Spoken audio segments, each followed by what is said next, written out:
Assalamualaikum warahmatullahi wabarakatuh. Kembali di ruang tamu, bukan ruang makan, apalagi ruang rindu, tapi ruang riuh. Tapi dengan jaga protokol kesehatan, pastinya. Lagi naik-naiknya nih angka COVID, Masya Allah. Ya, kali ini kita akan mengobrol lebih jauh lagi. Terus aja lebih jauh lagi, lebih dalam lagi, tidur di rumah. Kali ini kita akan ngobrol bersama Kang Duce dan Kang Duren. Siapa itu mereka? Halo semuanya. Halo semuanya. Soalnya di titelnya tuh apa sih? Ya begitu, Duce Duren gitu. Oke Kang, bisa perkenalkan diri kepada teman-teman Sukabumi. Mulai dari siapa nih? Kang Duce dulu. Oke, assalamualaikum warahmatullahi wabarakatuh semuanya. Perkenalkan saya Duce dari Lawal Kreatif sebagai apa ya, full time freelancer lah mungkin. Full time freelancer, siap. Kang Doren, mangga. Buka, dipersilahkan. Ciri. Maaf ya. Oh, maaf, buka, Mang Duce buka. Oh ya, udah di. Assalamualaikum, Sampurasun. Nama saya Duren. Sebenarnya nama asli saya Rizky. Cuman panggilan barudak mah Duren lah. Kebetulan saya mungkin founder Alep Sukabumi. Jadi kita aktif di bidang media sosial sih. Media sosial. Oke, siap. Nah, Kang, berat nggak sih tahun 2020 ini? Menurut Akang sekalian. Oke, dari siapa dulu nih? Kang Duce lagi. Dari saya, tahun 2020 lumayan berat ya, karena tahun ini rasanya bukan saya sendiri yang merasakan cobaan ini ya. Dari pukulan dari COVID-19 ini berdampak ke semua pelaku ekonomi lah. Bener gak sih? Pelaku ekonomi ya. Ekonomi. Ya, salah satunya saya mungkin yang full time di industri kreatif ini sangat impactful ya. Jadi kerasa cepat pisannya tahun sekarang mah udah Januari, Februari, Maret, Covid, Desember. Iya, jadi nggak kerasa banget gitu. Pasti yang full time di sini mungkin ngerasain banget, apalagi mereka yang videografer, fotografer, banyak kerjaan yang di schedule, bahkan mungkin yang dibatalin sampai sekarang. Lumayan berat sih dari saya. Lumayan berat. Oke. Kang Doren gimana Kang? Berat tidak? Berat sih. Berat. Pasti kebetulan mungkin kita kan sama-sama papa muda ya. Jadi untuk keluarga mungkin pertama itu kalau saya pribadi pertama itu berat dari keluarga. Karena kan kita ngelihat COVID itu apabila kita nyamit-amit ya kita terkena, kita harus berpisah dengan keluarga, kita harus menghubungi keluarga kita secara daring atau online gitu kan. Jadi beratnya secara pribadi mungkin itu. Kedua dari pekerjaan sih, kalau mungkin dari pekerjaan saya kan saya kebetulan bekerja di perguruan tinggi di Sukabumi, yang kantornya gitu yang dapurna Rinu luar nama yang admin kayak gini, dan saya juga di bidang fotografer wedding. Untuk fotografer wedding berat banget sampai teman-teman juga ngobrol curhat dengan wali kota gimana kan solusinya. Ada yang beberapa yang ngejual equipment ya. Ada yang ngejual equipment itu harga gear mereka itu dijual murah untuk memenuhi kebutuhan mereka gitu. Saking beratnya karena nggak ada job selama 3 bulan gitu kan. Ada job pun itu yang udah direncana, di reschedule, dan tanpa kebijakan ini akan sampai kapan sih gitu kan. Dan saya juga mungkin kalau dari Elop Sukabumi dan rekan-rekan, kebetulan saya juga tergabung di beberapa komunitas sih, kayak Sukabumi Facebook, dan kemarin sih kita bikin perakan sama komunitas drone Sukabumi juga, penyemprotan pakai drone pasar Pelita itu banyak sih. Cuman mungkin secara ekonomi berat sih. Karena cuan yang ada di kerja kita di bidang konten visual yang selalu berhubungan dengan kerumunan terus ya kita datang ke acara-acara yang melibatkan semua banyak orang plus di situ pemerintah mengeluarkan kebijakan-kebijakan bahwa dilarang semacam PSBB kayak gitu kan, dilarang mengadakan perkumpulan gitu otomatis ya akhirnya kedampak banget gitu dari situ. Sosial, ekonomi, wisata, event, apalagi wisata lah mungkin salah satu juga yang paling berat. Terus sampai saat ini juga masih terasa ya. Iya, bisa masih ada pembatasan. Tapi wedding sekarang udah jalan ya Kang? Untuk foto wedding udah. Dari beres lebaran, sebelum lebaran udah sih. Udah ya. Udah alhamdulillah lah, udah mulai naik lagi walaupun tetap dengan protokol kesehatan. Ya normatif sih sebenarnya. Alhamdulillah di Sukabumi untuk wedding nggak terlalu ketat ya. Ketat sih Kang, harus melalui. Iya, enggak maksudnya enggak kayak kota lain mungkin. Oh, Karena iya. kan kalau dengan kota lain itu kan mungkin ya saya nggak tahu ada pembatasan dalam jumlah Iya. kuota yang di Iya. KUA atau kalau di Sukabumi alhamdulillahnya ada kebijakan, cuman tetap protokol kesehatannya dijaga gitu. Karena saya ngelihat kalau akan ngelihat di Sukabumi kita main weekend pasti itu jalur kuning tuh bisa dihitung lah puluhan ratusan mungkin. Alhamdulillahnya gitu. Alhamdulillah. Udah makin rutin nih undangan datang ke rumah. Iya. Jadi kapan nikah? Nah, itu. Sekarang waktu yang tepat untuk mengurangi. Iya, benar. Benar. Irit catering ya? Jadi mau nikah sekarang aja. Ini irit nih sih gitu. kan bisa ngejelasin. Ini kan lagi corona. Nah, jadi kita undangnya cuma segini. Bisa kan? Jadi Bisa. alibi. Gitu, solusi. Kalau lawa kreatif ya Kang? Ya, betul. Kalau lawa kreatif itu bergerak di bidang apa Kang? Lawa kreatif sendiri awalnya kan berasal dari Kuala Lumpur, alhamdulillah kebetulan. Dulu saya memang bekerja di sana, ya secara tidak langsung bukan awalnya melalui fotografi ini gitu, tapi tiba-tiba terjun ke dunia ini gitu. Dari Kuala Lumpur di Lawa kreatif bergerak di bidang foto dan video komersil. TV komersil juga salah satunya gitu. Nah sekarang saya bawa ke Indonesia dan mencoba peruntungan di sini. Nah ini juga pengalaman saya pribadi ya. Ada positif dan negatifnya juga sih untuk si dampak dari COVID ini. Alhamdulillahnya saya jadi dipaksa untuk menjadi lebih kreatif gitu dari corona ini kan, pandemik ini. Terakhir saya dari Malaysia itu bulan Maret itu tragedi menurut saya sih paling berat ya, di antara harus menentukan pilihan antara saya harus memilih di sana atau di sini gitu. Nah salah satunya adalah akhirnya saya harus harus di Sukabumi gitu. Semenjak corona itu akhirnya saya jadi banyak kenal teman-teman di Sukabumi nih yang awalnya cuma nongkrong say hello ya udah gitu. Tapi sekarang karena banyak spend waktu di Sukabumi, akhirnya di sini ternyata aku bisa jualan, saya bisa jualan gitu, bisa jualan foto produk. Akhirnya saya juga ke teman-teman wedding, kenal teman-teman wedding gitu. Kita ya akhirnya lingkup saya di Sukabumi menjadi lebih luas gitu gara-gara si positifnya corona ini gitu. Jadi dipaksa lebih kreatif lah. Iya, betul. Daripada merundungi nasib gitu ya.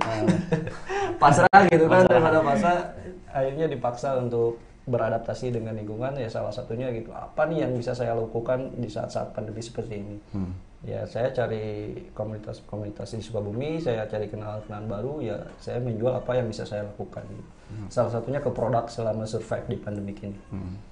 Nah, kan karena keterbatasan ya job gitu ya, untuk saat ini, saat corona, apalagi waktu pertama lockdown gitu. Pernah mikir nggak misalkan ganti model bisnis atau apa gitu, atau mungkin cari jalan pintas? Enggak, Sebenarnya bukan ironis ya, metafora mungkin atau apalah nama. Jadi sebenarnya untuk kita konten kreator di bidang media sosial khususnya, mau itu TikTok, mau kita IG, Facebook, Twitter, apapun lah, sebenarnya itu berkah. Karena semua mungkin ya kan, kita tahu kan ada banyak event yang sebelum ada corona benar-benar event yang berjalan, dan di kala corona itu mereka mengalihkan event itu secara digital. Nah kita itu sebagai content creator sebenarnya diburu oleh produser untuk mempromosikan yang asalnya alokasi dana mereka di event offline menjadi online. Sebenarnya bisa dibilang untuk bukan fotografi ya, tapi media sosial, konten kreator di media sosial itu sebenarnya itu berkah. Banyak banget orderan, iklan advertising, banyaknya seperti itu. Cuman mungkin karena kita di sini juga termasuk volunteer yang mengembangkan Sukabumi di bidang media sosial, kita juga harus memilih-milih informasi yang sangat-sangat sensitif di corona ini gitu. Karena antara positif negatifnya itu seperti yang terpapar COVID itu kan, info-info awal corona itu kan menjadi hal yang benar-benar tabu ya. Ini daerah mana sih yang COVID? Nah kita itu kan menyeleksi info-info seperti itu. Gitu. Jadi intinya membuat warga Sukabumi tetap nyaman lah. Nah kalau iklan itu mah bonus. Gitu. Tapi tetap kita patokan kita itu menyampaikan informasi yang benar-benar valid. Kan banyak banget info-info hoax yang info ini A, B, C, D. Kita harus benar-benar selektif info mana sih yang mau ditampilin biar masyarakat itu ibaratnya itu nyaman gitu. Jadi kalau menurut saya untuk berbagi, untuk mengganti ya model bisnis, kalau saya gitu ya? beralih, kalau saya pribadi, karena ini saya itu bukan pekerjaan, bisa dibilang hobi, Kang. Hobi tapi menghasilkan. Jadi dari saya mendirikan LS Comedy dari 2012 sampai sekarang ya hobi mah terus berjalan aja, mengalir. Gak ada target gitu, alhamdulillahnya gitu. Nah, kalau saya pribadi. Siap. Kalau saya pribadi bukan beralih ya, tapi mencari option. Kayak tadi misalkan yang sebelumnya saya memang foto produk atau dan sebagainya gitu, membuat video-video atau foto-foto, ya jadinya awal-awal banget corona lagi hype nih ya. Jadi saya akhirnya bisa mengerjakan ke grafis, bikin logo, bikin desain. Akhirnya itu semua yang dari sini nih masih bisa survive. Ada option lain gitu. Nah, atau ada salah satunya juga saya di rumah ada bikin kaos satuan gitu untuk backupnya gitu. Jadi tidak dari cuma satu sumber gitu. Ya itu tadi dia, corona ini mengajarkan saya untuk lebih berpikir positifnya gitu.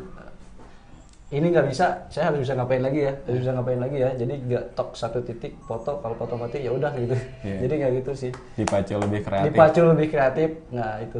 Siap. Jadi ada hikmahnya juga. Ada hikmahnya. Saya mencoba untuk selalu positif sih. Iya. Biar nggak stres. Iya, kalau nggak gitu ngalumuk sih gak kelamak basah. Dapur tengah bol. Siap. Nah, untuk tahun ini sempat nggak sih WFH atau ya nggak ada kerjaan, diem aja di rumah, atau ya memang WFH? Wah, sempat pisan loh. Sempat. 3 bulan saya nganggur. Nganggur dalam artian beneran nganggur ya, nggak dapat kerjaan. Kerjaan itu ada, sudah booking dari bulan-bulan sebelumnya, yaitu tadi kan di reschedule, nggak tahu sampai kapan. Bahkan orang yang udah ngasih DP pun yang minta kebijakan, Mas, minta dibalikin lagi DP-nya. Itu sesuatu yang menurut kita berat gitu kan. Wah, sebenarnya sih nggak bisa dikembalikan, tapi ya kita negotiable dengan si klien itu. Dan akhirnya alhamdulillahnya saya selalu bisa komunikasi dengan klien, mencoba opsi-opsi lain, misalkan dialokasikan yang DP itu bisa nggak sih kita bikin sesuatu lagi, contohnya eventnya dibikin offline atau bikin kayak gini, bikin live streaming misalnya kayak gitu. Selalu mencoba menawarkan beberapa option yang kita bisa jual ke mereka gitu. Nah, alhamdulillah ada sebagian yang sepakat, ada sebagian yang enggak. Waktu itu terakhir bulan Maret saya masih ingat lagi. 3 bulan Pak nganggurnya sampai Maret, April, Mei, Juni. Wah, itu beneran makan tidur. Aduh, buset, ngapain lagi gitu kan. Terkurung di situ gitu 3 bulan, tapi bersyukur alhamdulillah di Sukabumi ini selalu ada kebijakan dari pemerintah yang menurut saya lumayan ngebantu gitu. Dari segi kebijakan misalkan dia dari wedding ada masih bisa dilaksanakan dengan protokoler COVID tersebut. Kang Doren gimana, Kang? Pernah WFA atau nganggur? Kalau ngawur sih enggak, kalau saya kan kerja. Cuman kalau pekerjaan yang saya asli gitu di luar LS Sukabumi, saya WFA untuk ditentukan, karena kan itu sesuai dengan ketentuan yang dikeluarkan oleh pemerintah daerah masing-masing. WFA dari tanggal berapa gitu.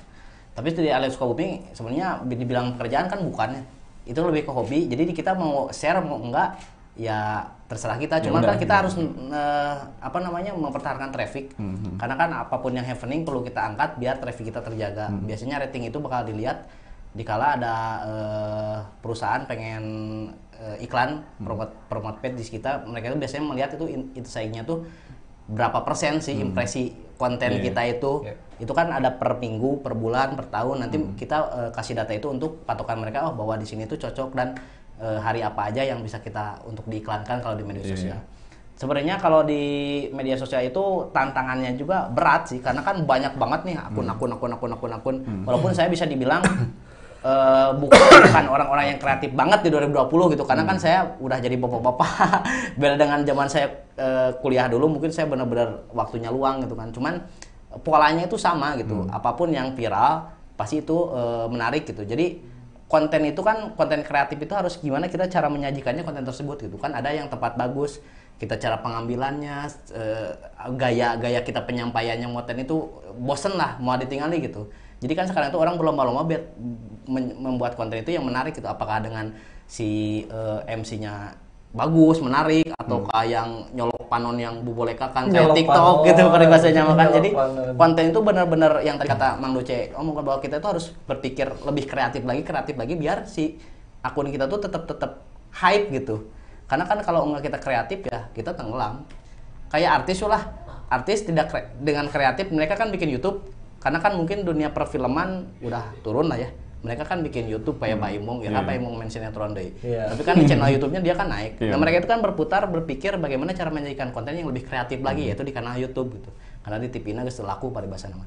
Nah itu yang kita tiru mungkin. Jadi kita harus lebih kreatif dan generasi muda sekarang itu opsi untuk kreatif itu banyak gitu. Gak kayak zaman kita mungkinnya kan zaman kita mah lama Friendster, Twitter, Facebook. Lu aja kali. Kalau saya mungkin karena saya di bidang media sosial dikit opsinya gitu kan. Dan persaingannya masih dikit gitu. Kalau sekarang mah banyak banget. Gitu. Jadi kita harus makin kreatif lagi. Ya, sekarang juga kan semakin banyak konten hiburan ya daripada konten edukasi ya. Memang rakyat Indonesia perlu hiburan di saat ini. Itu yang biasanya yang lebih laku konten hiburan daripada konten edukasi. Iya. Iya juga sih. Pusing soalnya. Juga sinetronnya laku pisan ya. Laku pisan. Berita TV itu. Laku pas iya udah. Nah, untuk ini nih sebentar, malam ini kan malam terakhir untuk kita. Enggak. Malam terakhir di tahun 2020. Biasanya nih, kebiasaannya teman-teman masyarakat ya udah menjadi mendarah daging itu menjadi kebiasaan suka bikin resolusi. Apakah resolusi itu penting buat kalian tiap tahunnya atau ya udah resolusi mah kapan aja gitu? Resolusi buat saya penting banget ya. Setiap orang punya pencapaiannya masing-masing. Itu yang harus untuk lebih semangat kita dalam berkarya mungkin ya. Pasti saya sendiri di tahun sebelumnya punya list hal apa saja sih yang saya harus capai di tahun ini gitu. Salah satunya alhamdulillah rencana saya terkabul, mudah-mudahan salah satu resolusi saya di tahun berikutnya, wah kayaknya kalau misalkan saya bisa bikin studio di sini bagus nih. Dan alhamdulillah rencana itu bisa terrealisasi, mudah-mudahan berjalan dengan lancar. Selain itu juga ada pencapaian, misalnya hal yang paling simpel adalah update gear lah misalnya itu. Kalau kita mah ya, kayaknya tahun ini saya harus bisa ganti gear lagi nih pakai A, B, C, D gitu misalnya, atau yang lebih up to date lagi sih. Penting sih menurut saya, itu ada sebuah semangat saya sendiri untuk menjadi lebih baik dan untuk menjadi lebih baik gitu. Resolusi penting menurut saya. Harus punya list hal apa yang harus dicuju di tahun 2020 atau tahun-tahun berikutnya sih. Setidaknya tahu apa yang harus dikerjakan. Iya, dengan tahu kita akan menjadi lebih fokus sih. Iya sih, Bang. Saya tuh paling ingat nggak tahu baca buku atau lihat TV gitu, tapi ketika kita tahu kemana kita akan berjalan, kita pasti akan sampai gitu. Itu yang selalu saya ingat gitu. Yang minimal saya tahu, gua bulan depan harus dapat ini nih. Itu selalu kebayang, alhamdulillah dapat. Coret. Apalagi ya gitu. Tambah lagi. Iya. Oke. Kang Doran gimana Kang? Kalau saya mungkin resolusi mah bukan resolusi, tapi kalau media sosial itu namanya inkonsistensi gitu. Jadi apakah dia tetap konsisten di tahun ini ataukah dia udah tidak konsisten, karena bisa dibilang kalau admin kan bisa dibilangin suka mimin ya, mimin duren. Yang seumuran, mungkin bukan seumuran, yang seangkatan saya itu bisa dibilang cuma berapa buah doang gitu. Saya kan dari tahun 2012 ngadminin pertama Januari sampai sekarang udah berapa tahun. Bisa dibilang yang seumuran saya atau yang sepelinting dengan saya itu udah dikit. Karena mereka mungkin udah bosen, udah berganti atau berganti kepemilikan, diteruskan oleh generasi muda. Kalau saya sih bukan masalah orangnya, cuman kan si akun tersebut apakah terus konsisten dengan konten-kontennya, ya, karena kan ada sekarang kan ada konten yang akun ini naik, yang dulu udah naik rame tenggelam gitu kan. Jadi kalau saya tetap konsisten, tapi kalau di bidang media sosial itu kan berkembang biak ya.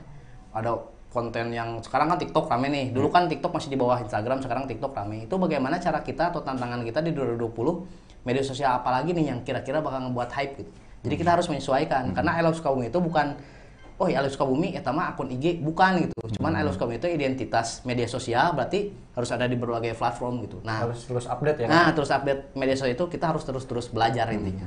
Jadi tantangannya itu karena era digitalisasi makin tidak terbendung, konten atau media sosial yang tipikalnya makin bertambah, berarti kita harus menyesuaikan gitu. Itu sih intinya, konsisten. Siap, konsisten, harus konsisten. Emang sih itu ini ya. Berat deh. Tanggung jawab. Konsisten itu. Bener, berat. Sangat berat. Apalagi kan misalkan kalau betul kayak Kang Glenn mereka konsisten di media sosial itu kan semuanya terdaftar ya terstruktur lah ya mungkin ya. Kayak misalkan kalau pelaku IG, Instagram atau selebgram pasti tahu banget lah. Misalkan satu hari itu dipaksa harus posting 3 postingan, minimal 1 deh kalau gitu untuk meningkatkan engagement mereka gitu. Wah itu berat sih. Saya sendiri udah ngalamin kayak gitu, ternyata memang susah gitu. Nggak bisa dikerjain sendiri. Iya, perlu tim. Perlu tim. Harus fokus gitu. Oke, Kang. Kita sudahi dulu untuk segmen kali ini. Nanti kita segmen 2 mungkin ada pertanyaan yang lebih mendetail. Oh iya, mendetail. Lebih mendetail. Enggak tahu mendetail kemana, udah ngalor gitu aja lah. Jenis kelamin tuh. Nah, kalau misalnya teman-teman di rumah mau ada pertanyaan bisa ditulis di kolom komentar di IG, di YouTube dan di Facebook. Nanti segmen ketiga kita akan bacain, kita akan sampaikan ke narasumber ya. Siap. Setelah pesan-pesan berikut ini.